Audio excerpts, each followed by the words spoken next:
Hey, what's up, guys? It's me again.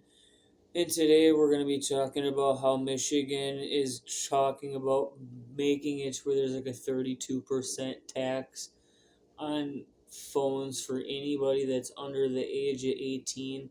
They're most specifically going after smartphones, anything that can take the internet, basically.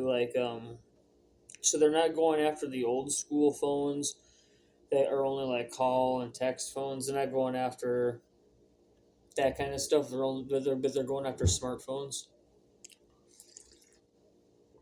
Personally, I think this is kind of counterproductive because I think people should be looking at what is actually the reason for why they're trying to create the ban altogether, which is they should just make it to where in Michigan, kids have to maybe or like kids aren't allowed to use social media or like something like that, or kids, or they have to pay like taxes on kids using social media or something like that, because simply making a person actually pay taxes on the phone isn't good, because we want people to be like tech smart.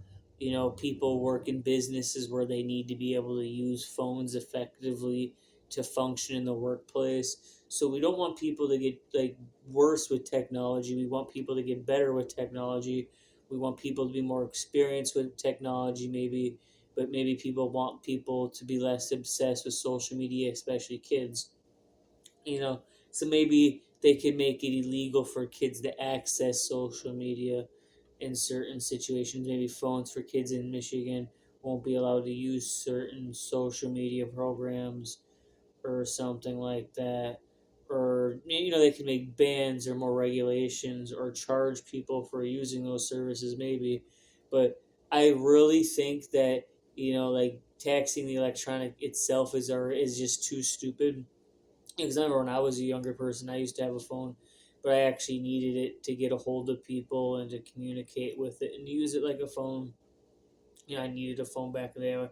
You know, not every person was raised to be like a little kid. Some people actually had really mature roles and responsibilities at younger ages. So some people actually need phones. Some people have like different types of families where they're not like treated as childlike in certain situations. So you got to think like not everybody's roles and responsibilities are the same. I don't believe the government has any reason to say that necessarily kids can't have phones, but maybe that they should make more rules about social media. Anyways, like, rate, comment, and subscribe. Thanks for watching. Peace out.